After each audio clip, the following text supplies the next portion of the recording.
మనోజ్, నువ్వు నా బిడ్డవి. లక్ష్మీ ప్రసన్న, విష్ణువర్ధన్ బాబు, మనోజ్ కుమార్. నిన్ను ఎలా పెంచానురా నేను? అందరికంటే నిన్నే గారాభంగా పెంచానురా. నీకే ఎక్కువ ఖర్చు పెట్టి చదివించాలని ప్రయత్నం చేశానురా.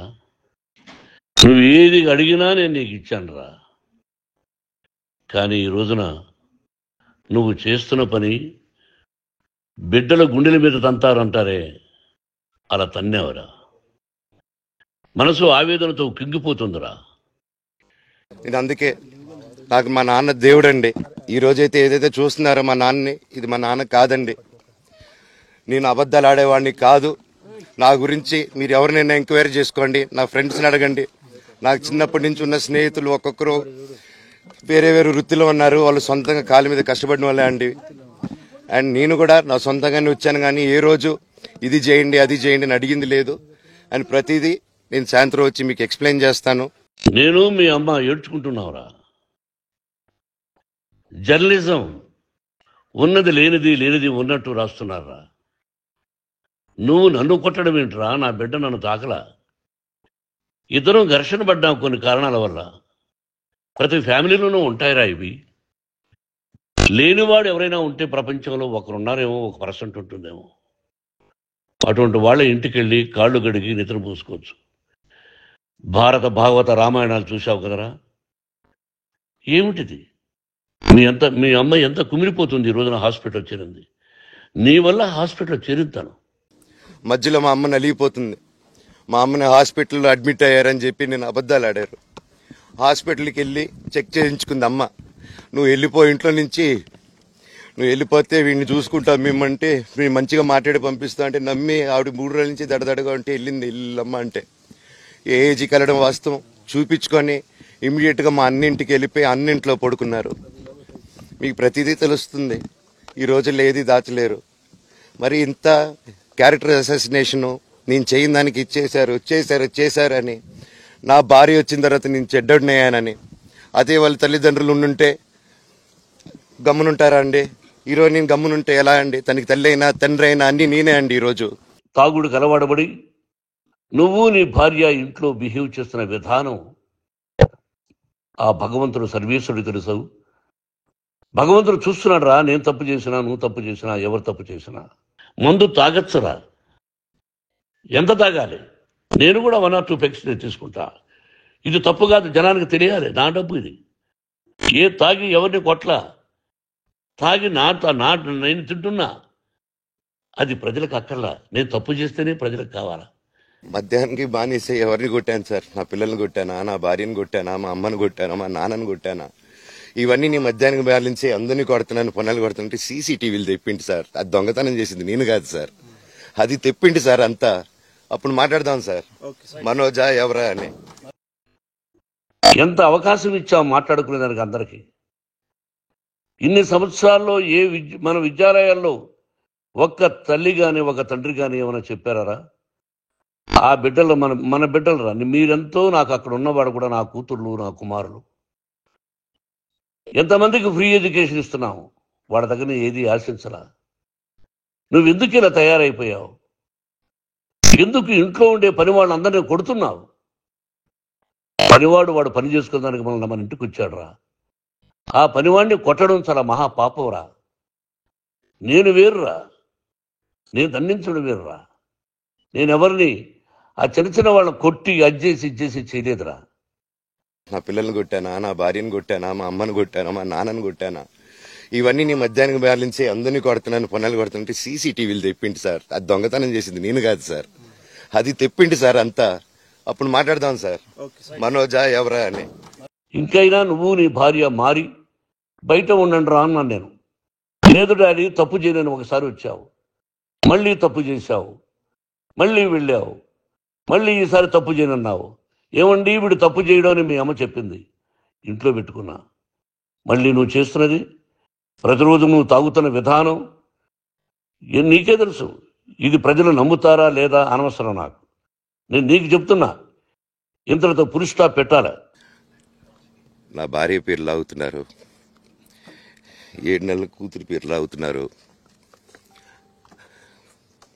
నేనేం అడగలేదు, సొంత కాళ్ళ మీద పనిచేస్తున్నాను.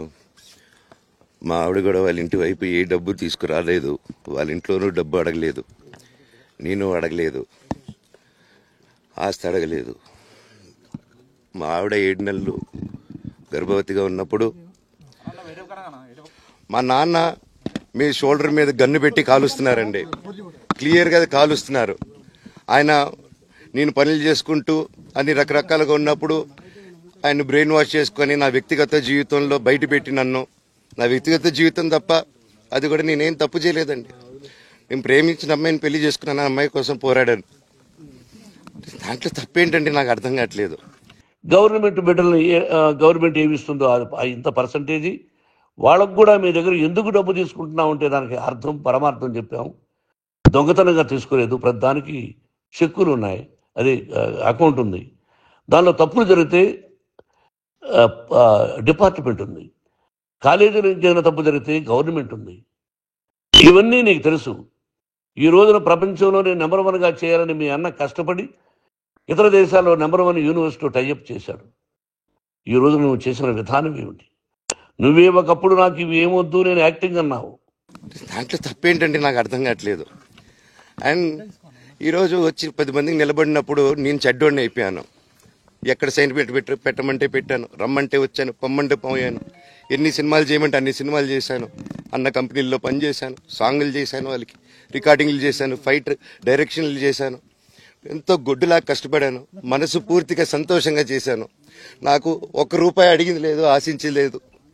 నేను దానికోసం నాకు కావాలి, నేను పనిచేసిన దానికి కూడా నేను అడగట్లేదు. ఒకటే అడుగుతున్నాను, మీకు నిజం తెలియాలి. అందుకోసమే ఏంట్రా వీడు అన్ని బయట పెడుతున్నాడు అనుకోవచ్చు, కానీ ఈరోజు నాకు భార్య పిల్లలు ఉన్నారండి. ఈ రోజు నేను నిలబడకపోతే రేపు నా కొడుకు పెద్దోడైన తర్వాత, కూతురు పెద్ద అయిన తర్వాత వాళ్ళకి నేను సమాధానం చెప్పుకోలేను. ఇవన్నీ తెలిసి చేస్తున్నావురా 32-33 సంవత్సరాల నుంచి. అది పక్కన పెడితే అందరినీ కొట్టడానికి వస్తావు, మీ అన్నం తిడతావు.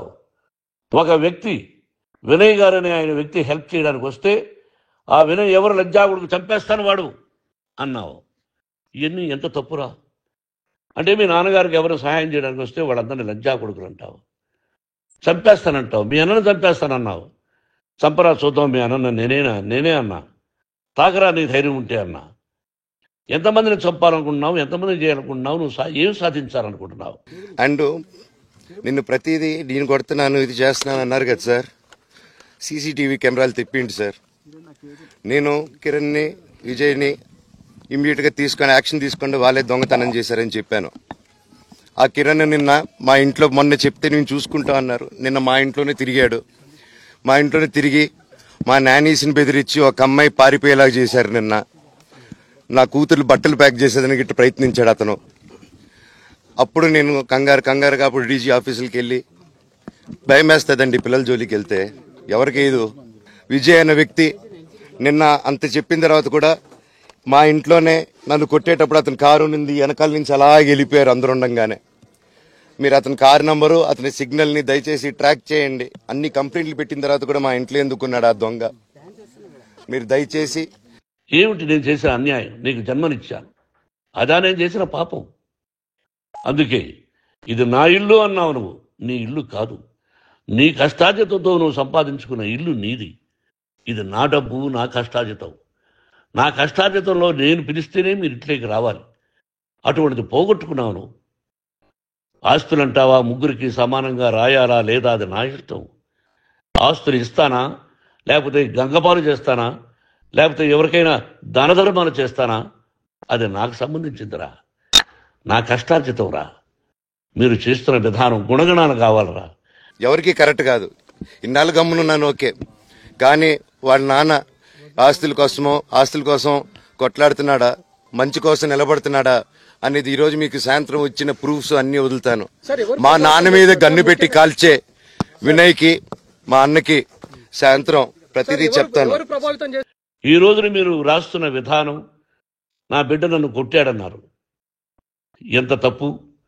ఈ రోజున నా బిడ్డ మీద కోపంతో అవును చెప్పచ్చు, కాదు, వాడు నా మీద చెయ్యెత్తలేదు. నేను ఘర్షణ పడ్డాం. ఘర్షణ వేరు, కొట్టుకోవడం వేరు. గాయాలతో హాస్పిటల్కి వచ్చి కుంటుకుంటుగా నడిచాడు. మళ్ళీ ఏమని పోలీస్ స్టేషన్కి వెళ్ళి చెప్పాడు. ఎవరో ఇద్దరున్నారు, వాళ్ళిద్దరూ నా మీద దాడి చేశారన్నాడు. నా ఇంట్లో పనిచేస్తున్న వ్యక్తుల గురించి పోలీస్ స్టేషన్కి వెళ్ళి చెప్పవలసిన అవసరం అతనికి లేదు, హక్కు లేదు. పోలీస్ డిపార్ట్మెంట్ కూడా తెలుసుకోవాల్సిన విషయం. మీరందరూ చూశారు. నాకు మొన్న ఫస్ట్ రోజు తగిలి బాగా నొప్పి వచ్చింది, మెడ, కాలు. 3 వారాల క్రితం ఫైట్లో నాకు మజిల్ టైర్ అయింది, గ్రేడ్ 1 టైర్ రైట్ లెగ్లో. లెఫ్ట్ లెగ్లో మళ్ళీ దెబ్బలు తగిలాయి మొన్న. సో అందుకే కొంచెం బ్యాలెన్స్ ఇది ఉంది. మందులు హెవీ మెడికేషన్ ఇచ్చారు, హెవీ ప్యాచ్ కూడా వేశారు నాకు. దానివల్లే కొంచెం నడుస్తున్నాను. అండ్ ఇప్పుడు అందుకే రిక్వెస్ట్ చేసుకొని, సార్ నాకు కొంచెం టైం ఇవ్వండి, పాప ఉంది, సెటిల్ చేసుకొని నేను వస్తాను సార్, కొంచెం సెట్ చేసుకొని అని పోలీసులు గారికి రిక్వెస్ట్ చేసుకొని ఇప్పుడు బయలుదేరుతున్నాను. మీకు కుటుంబాలు ఉన్నాయి, మీ యజమానులకు కుటుంబాలు ఉన్నాయి. మీ కుటుంబాల విషయాలు, మీ యజమానుల కుటుంబాల విషయాలు మేము ఎవరు జోక్యం చేసుకోవాలా? మేము నటీనటులం. మాది తప్పుంటే నటుడుగా నన్ను ఫెయిల్యూర్ అని రాయండి, నా నటన బాగలేకపోతే రాయండి. బట్ ఇంటి లోపల సందులో నుంచి చూస్తూ తప్పు చేస్తున్నామని ఉన్నది లేనిది లేనిది ఉన్నట్టు రాయకండి. ఇలాంటి రోజు వస్తుందని ఊహించలేదండి. నిజంగా మీడియా మిత్రులకి, ముఖ్యంగా 2 అన్నలకి నా క్షమాపణలు. మా నాన్న తరపున, మా అన్న తరపున నేను సారీ అడుగుతున్నాను. నేను నీ తమ్ముడు అనుకోండి, మీ వాడిని అనుకోండి, మీకు నీ తోడుంటాను. మీకు ఏదున్నా నాకు ఫోన్ చేసేదండి, నేను ఇప్పుడు ఒక్క కాల్ దూరంలోనే ఉంటాను. I will always be there to support you and your family. And I'm sorry, నా కోసం సపోర్ట్ చేసేదానికి వచ్చి మీకు ఇలా జరగడం నాకు చాలా బాధగా ఉంది.